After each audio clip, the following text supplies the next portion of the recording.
Ready to dive back into the adrenaline-fueled post-apocalyptic universe of Mad Max?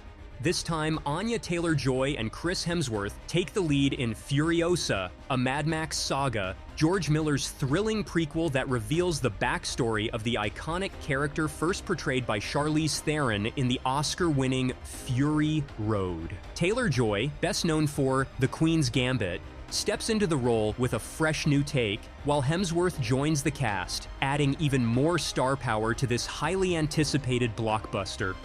If the film's breathtaking landscapes, jaw-dropping action sequences, and massive scale have blown you away, you won't be shocked to learn that a tremendous amount of effort went into crafting this epic tale.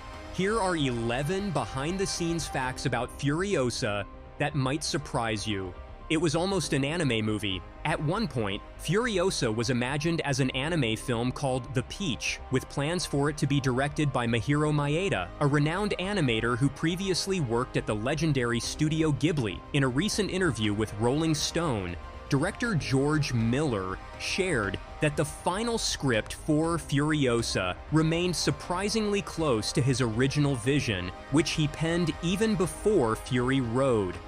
I'd say about 80% of it was there in that first version, because we were going to be doing it as an extended anime movie, Miller explained. Director George Miller is known for his eclectic filmography, from producing Babe to directing Happy Feet, but what might surprise you is that his latest work, Furiosa, was inspired by the iconic gangster film The Godfather, Part 2. In an interview with Rolling Stone, Miller revealed that The Godfather, Part 2 is one of my favorite movies, and maybe my absolute favorite. Miller went on to explain, "I've been telling people this for a while now, but it only just occurs to me now that it was very much an influence on this film, a big influence." He clarified further, "I'm not saying they're the same films by any means, but it goes back to the childhood and earlier days of Don Corleone, and gives you a chance to see how he turns into the character that you already know." I'm gonna make him an offer he can't refuse. Believe it or not, Anya Taylor-Joy first learned to drive on the set of the film. When it comes to a Mad Max movie, you can count on some heart-pounding, high-speed motor sequences. But what might shock fans is that Anya Taylor-Joy had never driven a car before filming Furiosa. During an appearance on The Late Show with Stephen Colbert, Taylor-Joy revealed that the first thing she learned behind the wheel wasn't just basic driving, it was a stunt called the Juice E-Lift 180. While she still hasn't gotten her driver's license, she insisted that she definitely plans to get it now that the film is complete. One of the standout elements in Furiosa is its connection to iconic Mad Max locations. George Miller, the visionary behind the Mad Max franchise, had already directed 4 films in this gritty universe before Furiosa: Mad Max, Mad Max 2, The Road Warrior, Mad Max Beyond Thunderdome, and Mad Max Fury Road. By now, Miller knows the Australian landscape like the back of his hand, especially when it comes to finding perfect filming spots. Interestingly, one of the locations used for Furiosa is situated just outside Sydney, the very same area where Mad Max Beyond Thunderdome, featuring Tina Turner, was filmed nearly 40 years ago, according to Chris Hemsworth's trainer, Luke Zocchi. When it comes to filming a Mad Max movie, intense is an understatement. The grueling shooting process is part of the franchise's DNA, and the upcoming prequel, Furiosa, is no exception. Anya Taylor-Joy, who stars in the film, opened up about one particularly exhausting sequence known as the stowaway sequence during an interview with Collider. We shot that for 78 days. And so day 35, you're like, where am I?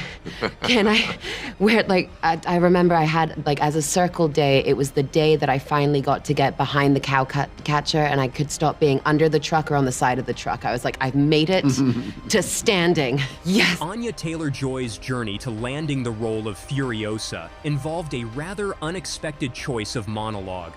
When she auditioned via tape, director George Miller gave her 3 options to choose from, one of which was the iconic "I'm as mad as hell" speech, delivered by Peter Finch in the 1976 film Network. In this powerful scene, Finch's character, a news anchor, has a live on-air breakdown, railing against the state of the world. In an interview with Time, Taylor-Joy revealed that her performance of this intense monologue convinced Miller she had the ferocity and emotional depth to embody Furiosa. During the production of the Mad Max prequel, one piece of direction from George Miller left Anya Taylor-Joy feeling intimidated. In an interview with the Associated Press, Anya shared that Miller's request for her to convey emotion primarily through her face was especially challenging. And that really only left me my eyes for a lot of the movie, and I had to just trust George. And I feel like if you're ever going to do a leap of faith in such a way like that, there's no one better to do it than with George Miller and in a Mad Max movie. Cinematographer Simon Duggan opened up about the unique challenges of maintaining visual continuity for the prequel to the operatic Mad Max Fury Road. A New Zealander with a strong resume, Duggan has shot major films like I, Robot, Warcraft, and Hacksaw Ridge. With the prequel filming in the harsh Australian desert, one of his primary tasks was ensuring the visuals aligned with those of Fury Road. Fury Road was the reference point as it is so original with the intense red plains and blue skies, Duggan explained, but there was still the opportunity to expand the look with the establishment of a much larger world than previously seen. Simon Duggan, the cinematographer behind Furiosa, used the Alexa 65 to capture the film's stunning visuals, saying it captures beautiful-looking faces, and the desert vistas attain an almost 3D feel when covered with the large format.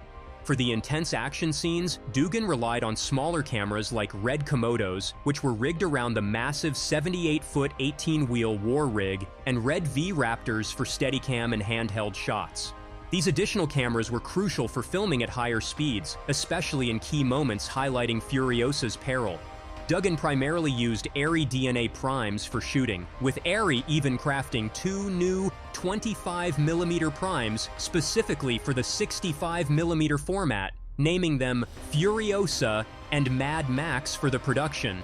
For the high-octane action sequences, Duggan employed a remote camera crane tracking vehicle, a second camera vehicle, drones, and various rigged camera mounts on the vehicles. The action unit would often run up to half a dozen cameras simultaneously, along with an array of Komodos on a buggy capturing sky plates at war rig speed. In this case, the crew wasn't worried about other cameras being in shot, as they could be erased in post-production. Much like Fury Road, the upcoming prequel relies heavily on its kinetic camera work to drive the action in a film that's relatively light on dialogue. The visual storytelling takes center stage, with director George Miller once again pushing the boundaries of immersive filmmaking. Cinematographer David Duggan explains how Miller employed Unreal Engine to create virtual scenes using real-world data to achieve stunningly realistic action sequences. That George realized how much more dynamic it was to be continuously part of the action with the cameras. This method also provided the crew with the technical information to make it happen.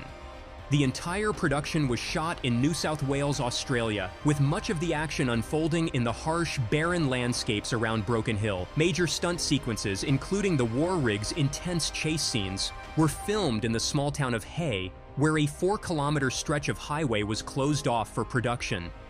The crew also returned to Sydney for various exterior shots and a brief stint at the Disney sound stages. For instance, the dramatic scenes of Furiosa hanging beneath the war rig were filmed there. During an in-person Comic-Con event, Chris Hemsworth revealed a surprising fact about the cast. A lot of the actors in the film were ex-criminals, he shared. One was a Hell's Angel biker, people from very colorful, interesting, complicated lives. In a follow-up interview for his Vanity Fair cover story, Hemsworth elaborated, explaining that many of these former inmates had joined a theater group while in prison and went on to portray members of Dementus's horde. It was a wonderfully eclectic group of personalities, and I became really close with my little gang, he said. In fact, Hemsworth even invited the entire group to spend a weekend at his home in Byron Bay during filming.